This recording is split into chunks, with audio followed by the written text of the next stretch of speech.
Episode की शुरुआत में हमें मेन लीड से इंट्रोड्यूस कराया जाता है जिसका कि नाम नान जियान है। वो स्कूल के पहले दिन ही आईडी लेकर तैयार हो रहा होता है, तभी उसके घर की मेड नीचे से उसे आवाज़ देती है कि यंग मास्टर आप जल्दी से तैयार हो जाइए क्योंकि मैडम बहुत टाइम से आपका कार में वेट कर रही हैं। वहीं दूसरी तरफ नान जियान की मॉम उसका कार में वेट कर रही होती हैं। वो किसी से कॉल पर बातें करते हुए कह रही थी कि नान जियान खुद ही स्कूल जाना चाहता है। और यहाँ पर हमें बताया जाता है कि नान जियान को कोई इमोशनल प्रॉब्लम है। वो कोई भी इमोशन शो ही नहीं करता और किसी भी बात से उसे फ़र्क ही नहीं पड़ता। जल्दी ही कॉल कट होता है और वहीं हम सोचते हैं कि नान जियान थोड़े थोड़े इमोशन शो कर रहा है, लेकिन अभी भी उसमें प्रोग्रेस की ज़रूरत है। इतने में नान जियान कार में आकर बैठ जाता है। उसकी माँ मुझसे कहती है कि वो अभी उसके डैड से ही बातें कर रही थी। वो अपने यूरोप के टूर से जल्दी ही वापस आ जाएंगे उसके पास में। सीन फीमेल लीड रूई पर शिफ्ट होता है जो कि स्कूल के पहले दिन ही लेट रहती है। उसके ग्रैंड पेरेंट्स उससे कहते हैं कि वो अपनी मॉम के पास क्यों नहीं चली जाती, वो उसका वहाँ पर अच्छे से ध्यान रखेंगे। जिस पे कि रूही वहाँ से ये कहती हुई चली जाती है कि वो लोग हमेशा उसे परेशान ही करते रहते हैं। स्कूल पहुँचते हुए उसे देर हो जाती है, इसलिए वो दूसरी तरफ भागती है और रास्ते में एक लड़के से टकरा जाती है और वो दोनों वहीं पर गिर जाते हैं।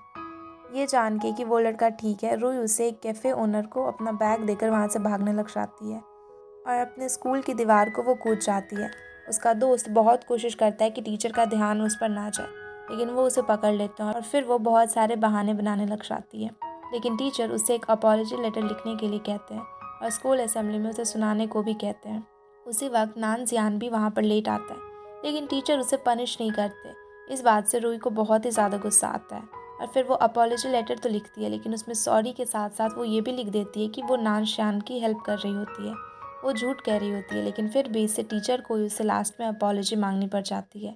क्लास में नान जियान किसी से भी बात नहीं कर रहा होता है और वहाँ पर रूही भी बैठी हुई होती है। फिर वो एक मैथ के क्वेश्चन को लेकर वहाँ पर नान जियान से पूछने के लिए जाती।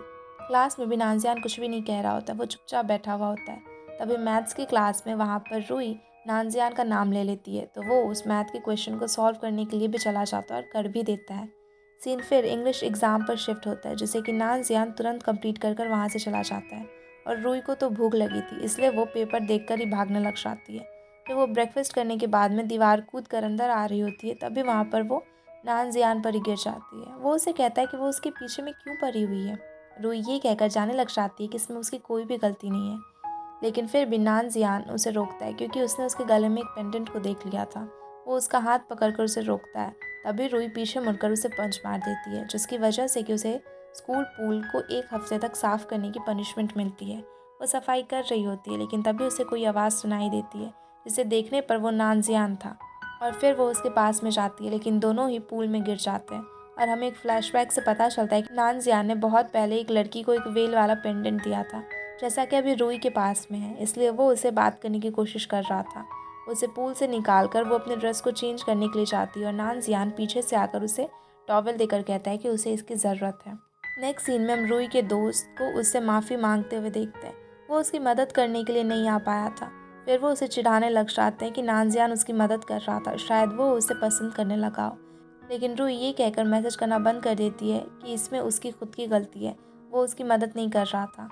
और फिर वो एक मेमोरी को याद करती है जो कि नान जियान की थी और हम समझ पाते हैं कि वो बचपन में दोनों एक दूसरे को जानते थे। अगले दिन क्लास में टीचर अनाउंस करते हैं कि नान जियान क्लास इंग्लिश रिप्रेजेंटेटिव होगा, जिसके लिए कि टीचर ने उसे बहुत ही ज़्यादा मनाया था। और दूसरी रूही है जो कि वहाँ पर बनना नहीं चाहती थी, लेकिन वो कुछ कर भी तो नहीं पाती। इसके बाद में हम देखते हैं कि क्लास में वो सो रही होती है, तभी उसे सपना आता है कि नान जियान उसके पास में आ रहा है, लेकिन वो सच में उसके पास में आ रहा था और उसके फॉरहेड पर एक चोट के निशान को देखकर वो समझ जाता है कि ये उसकी बचपन की दोस्त है।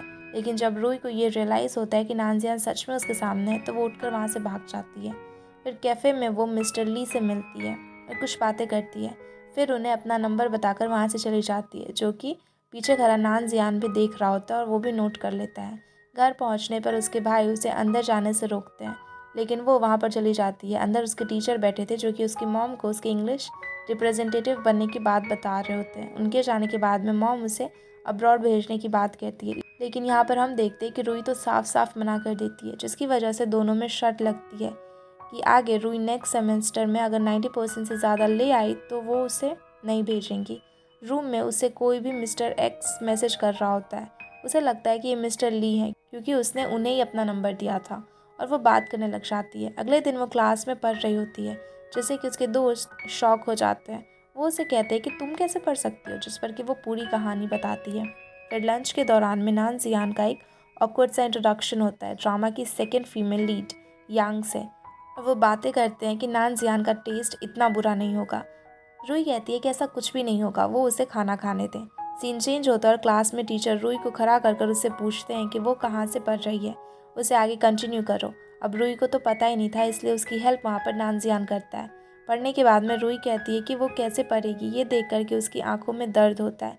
उसका दोस्त उसे कहता है कि अब वो क्या कर सकती है, इसके अलावा उसके पास में कोई ऑप्शन तो है नहीं। टाइम रात के वक्त का आता है और हम देखते हैं कि नानजियान अकेला बैठा खुद से बातें कर रहा होता है। लिटिल वेल, तुम्हें तो मेरी याद ही नहीं आती। और बाद में रूई जब क्लास में आती है तो क्लास में कोई भी नहीं था, इसलिए वो पढ़ाई करने का डिसाइड करती है। वो अपनी डेस्क का ड्रॉअर खोलती है और उसमें से कुछ नोट्स निकाल लेती है और उसे नोटबुक भी मिलती है और वो वहाँ पर पढ़ने लग जाती है। थोड़ा टाइम बीत जाता है और फिर उसके दोस्त वहाँ पर आ जाते हैं, जो कि उसे गले मिलकर कहते हैं कि अब तो वो ज़रूर 90% से ज़्यादा मार्क्स ले ही आएगी। और फिर वो उन्हें नोट्स के बारे में भी बताती है। उसका दूसरा दोस्त चबी कहता है कि शायद उसका कोई वेल विशर होगा जिसने कि उसके लिए ये सारे नोट्स यहाँ पर रख दिए हैं। तभी क्लास में टीचर लुई आकर रूई से कॉपीज़ उन्हें देने के लिए कहती है और फिर वो उनसे 2 मिनट का कहकर सारे लोगों से उसकी कॉपीज़ को कलेक्ट करने लग जाती है। और जब वो नान जियान की हैंडराइटिंग देखती है तो उसकी तारीफ़ करते हुए कहती है कि उसकी हैंडराइटिंग वाकई बहुत ही ज़्यादा अच्छी है। इसके बाद में तीनों दोस्त सोचते हैं कि उन्हें पता करना चाहिए कि आखिर रूई का ये सीक्रेट केयर कौन कर रहा है। और हम एक ब्लिंक में देखते हैं कि रूई की टेबल में वो नोटबुक रखने वाला कोई और नहीं बल्कि नान जियान ही था। ऐसे ही कुछ दिन बीत जाते हैं और फिर रूई को नोट्स मिलते रह जाते हैं, जिसकी मदद से वो बहुत ही ज़्यादा पढ़ती है। फाइनली एग्ज़ाम के दिन में जब तीनों दोस्त मिलते हैं तो वहाँ पर रूई उनसे कहती है कि ज़रूर अब वो 90% से ज़्यादा मार्क्स ले ही आएगी। क्लास में जब वो बैठी थी तो उसके आगे वाले डेस्क पे नान जियान भी बैठने पर वो उसे याद दिलाती है कि ये उसकी सीट नहीं है, लेकिन नान जियान उसे बताता है कि ये तो उसकी ही सीट है। अब एग्ज़ाम होने के बाद में रूई ध्यान देती है कि वो इरेज़र भूल गई थी, इसलिए वो नान जियान से मांगती है और फिर वो उसे दे भी देता है। टाइम स्किप होता है और एग्ज़ाम शीट वापस देने के बाद में रूई को याद आता है कि वो अपना नाम लिखना तो भूल ही गई। फिर वो नान जियान को उसका इरेज़र वापस करने के लिए जाती है, जहाँ की यांग आ जाती है और वो नान जियान को उसके कपड़े वापस कर रही होती है।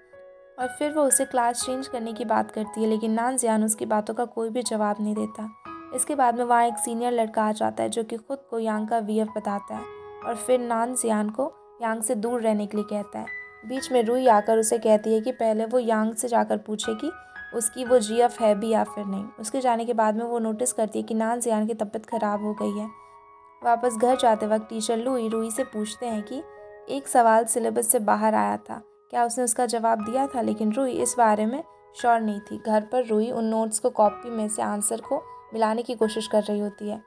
फिर उसे उसके दोस्तों का मैसेज आता है जिन्हें कि लग रहा था कि शायद टीचर लुई ही वो इंसान है जिसने कि रूई के लिए नोट्स वहाँ पर रखे थे। अगले दिन स्कूल में बहुत सोचने के बाद में वो टीचर लुई के पास में जाती है उन्हें थैंक यू कहने के लिए, लेकिन वो साफ मना कर देते हैं कि उन्होंने ऐसा कुछ भी नहीं किया है। फिर कैफ़े में बैठे बैठे उसे ये भी पता चल जाता है कि उसे मैसेज मिस्टर ली नहीं कर रहे थे बल्कि कोई और ही कर रहा था। उसका नंबर तो उनके पास सेव भी नहीं है और बातों बातों में वो कह देते हैं कि शायद वो नान जियान है।